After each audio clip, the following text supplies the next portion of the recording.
لیکن صرف ایک گزارش کرنا چاہوں گی کہ میرا ریٹائر ہونے کا کوئی ارادہ نہیں ہے. میں ایک مزدور عورت ہوں اور ابھی بھی مزدوری کرتی ہوں. میں عمر کی اس منزل میں ہوں جب آدمی اپنے عشق افشا کرتے ہوئے بالکل شرمندہ نہیں ہوتا. تو میرے 3 عشق ہیں: پاکستان، اردو اور لاہور. اور اگر ان تینوں کو سمیٹ دیا جائے تو وہ ایک ہی عشق ہے، نسبت کا اور اظہار کا، اور اس کے سوا کچھ بھی نہیں. میرے نزدیک زبان خیال کا وطن ہوتی ہے. اگر زبان نہیں تو خیال کو نہ احساس میں اثر آتا ہے، نہ وہ فکر کی حد تک پہنچتا ہے، اور نہ اسے اظہار میں اثر ہو سکتا ہے. اگر آپ سچ پوچھیے تو میری اس گستاخی کو معاف کر دیجیے گا کہ ہم جو پاکستانوں میں کئی زبانوں میں گھرے ہوئے لوگ ہیں، ہمارا خیال، ہماری فکر گونگی رہ جاتی ہے، ہمیں مناسب اظہار نہیں ملتا. بات ساری یہ ہے کہ ہم نے اپنی ساری زندگی کی میزان سیاست کی ترازو میں رکھ دی، اور اس بات پہ معافی نہیں مانگوں گی کہ سیاست کی خاطر ہم نے ہر چیز کے دام لگائے، ہر چیز کو بیچا.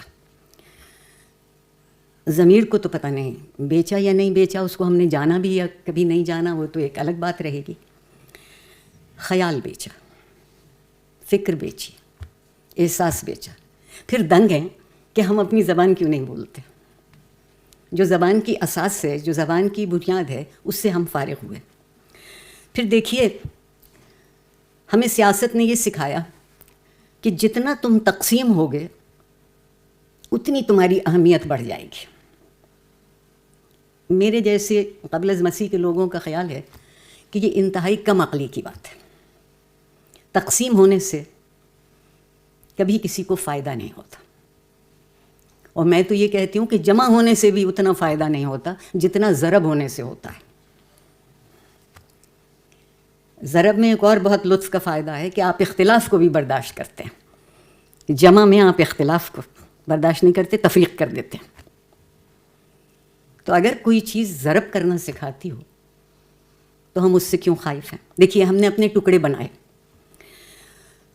پہلے تو ہم نے سوچا سیاسی وفاداریاں میرے نام، نمود اور میری قداوری کے لیے کافی ہیں.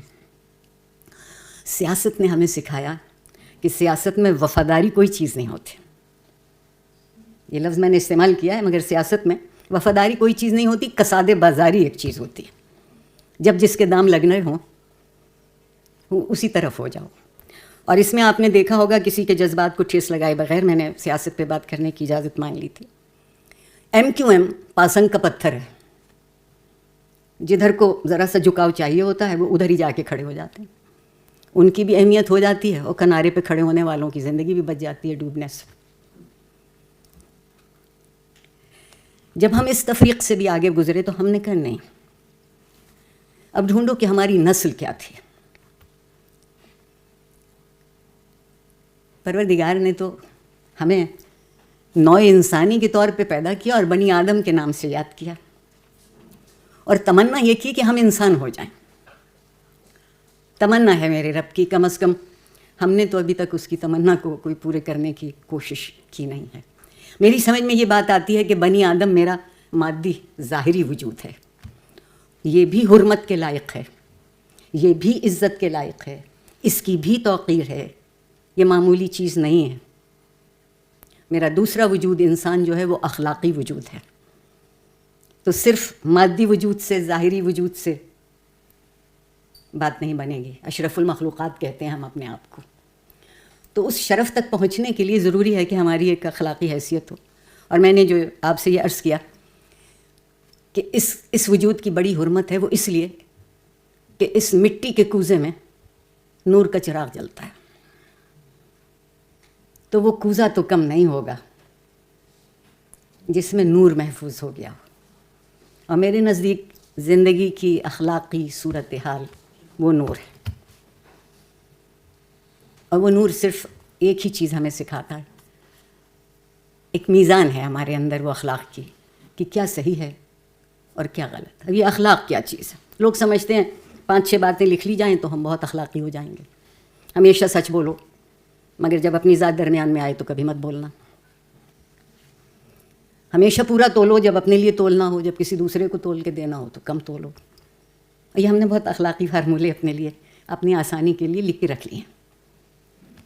سوال یہ ہے کہ جب تلک میری ذات درمیان میں کھڑی رہے گی تو میں نہ جمع ہو سکوں گی، نہ تفریق، نہ تقسیم، نہ ضرب.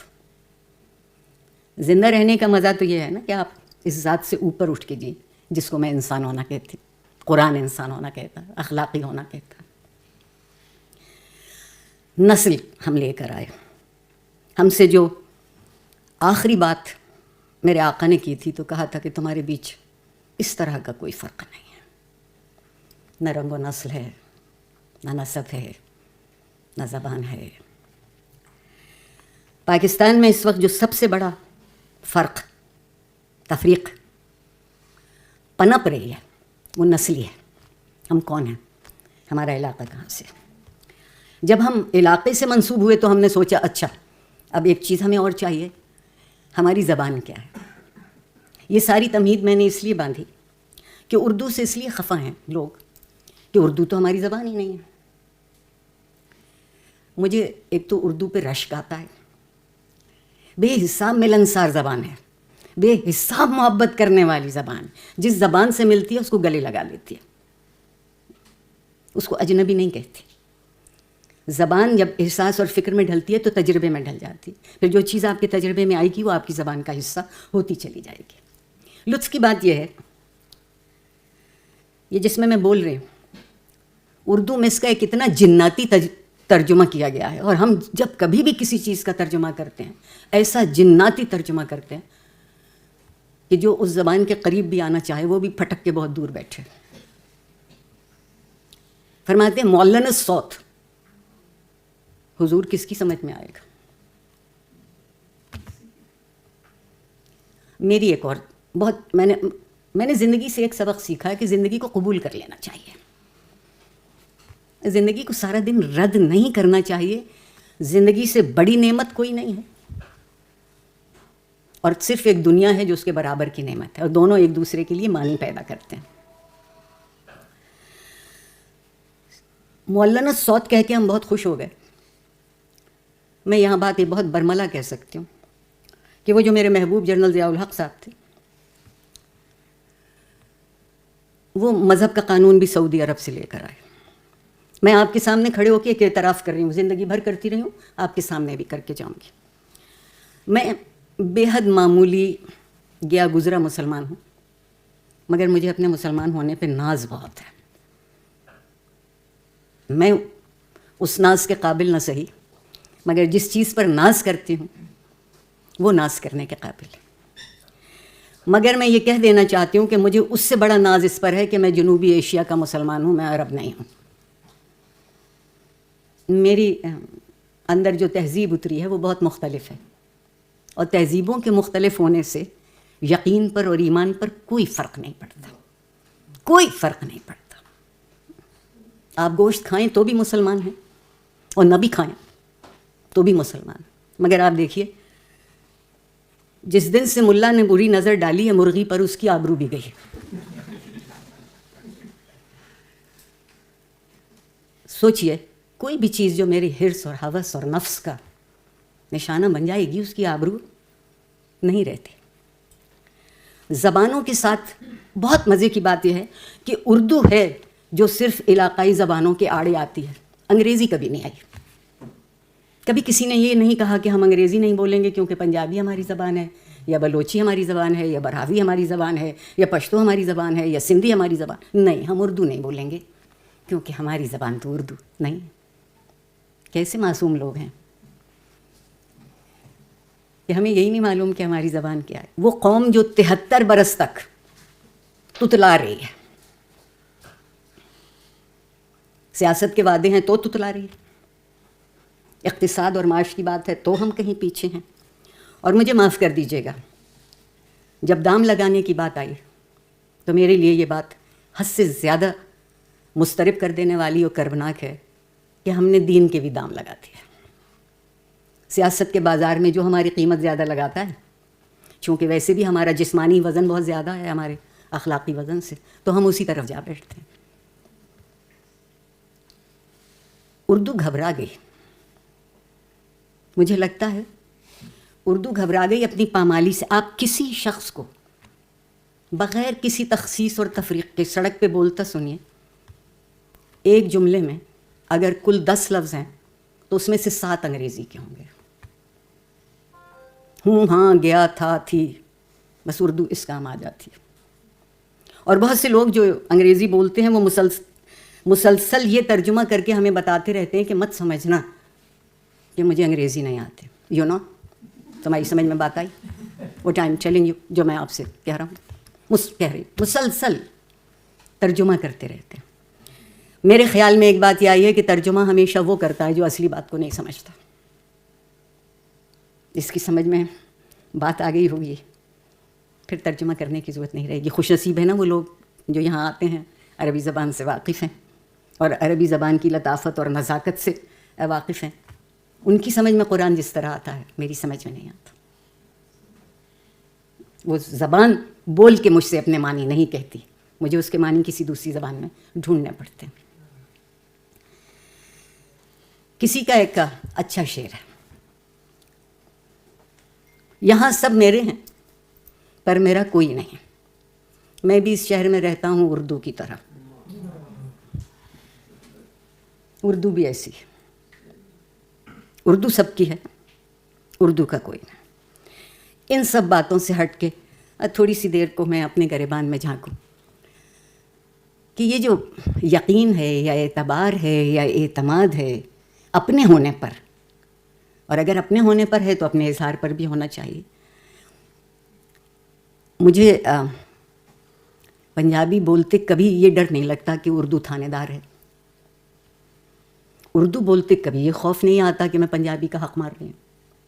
انگریزی بولوں تو ویسے ہی میرا قد بہت اونچا ہو جاتا ہے، اچانک میں پڑھی لکھی ہو جاتی ہوں. آپ سوچئے ہم نے علم کی بنیاد کہاں رکھی ہے؟ آوازوں پر. کیونکہ جو لفظ بول رہے ہیں ان کے معنی نہیں سمجھ رہے.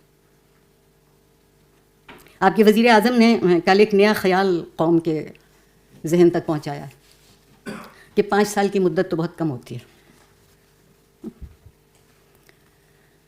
حضور، اگر آپ کے کام ایسے ہوں جو کسی نے کبھی نہ کیے ہوں، جیسے کہ ابھی تک آپ کر رہے ہیں،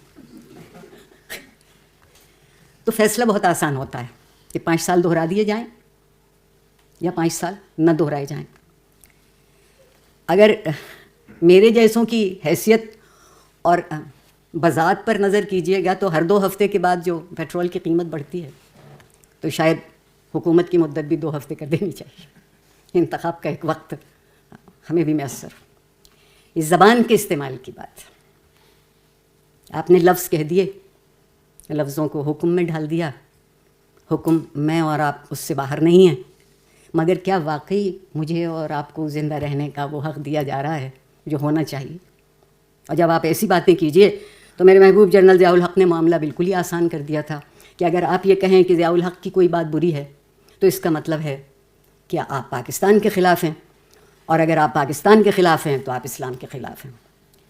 جس طرح دائرہ اسلام سے لوگ خارج ہوتے رہتے ہیں میں نے ابھی تک داخل ہوتے نہیں دیکھے، خبروں میں ہمیشہ یہی پکڑ. اسی صورت سے دائرہ اردو سے بھی لوگ خارج ہوتے رہتے ہیں، بہت کم پتہ چلتا ہے کہ کوئی لوگ. مجھے اتنا لطف آتا ہے کہ اب اردو ایک ورزش کا نام ہو گیا ہے، اور کبھی کبھی لوگ میرے سامنے شاید گھبرا کے کہتے ہیں، کندھے اچکا کے کہتے ہیں کہ you know I love Urdu but I don't understand it. پوری ذہنیت کھل کے سامنے آ جاتی ہے. چاہتے اس کو ہیں جس کو جانتے نہیں. ایک قومی مزاج آپ کا آپ کے سامنے کھل کے آتا ہے، کیونکہ چاہنے کی پہلی شرط تو یہ ہے کہ خود کو بھول جائیے اور جسے چاہتے ہیں اسے یاد کر لیجیے. ہمارے یہاں محبت کے بھی معنی یہ ہیں کہ جو میں کہوں وہ بجا اور جو آپ کہیں سب غلط. اور مجھے چونکہ یہ جو بھی کچھ وقت کی قید ہے، میرے لیے کوئی قید نہیں. دیکھیے انہوں نے سوچ لیا ہے کہ عورت کو بولنے کا موقع دو تو مشکل سے رکیں گی، اس لیے پہلے ہی یہ کہہ دیں کہ آپ کے لیے کوئی قید نہیں.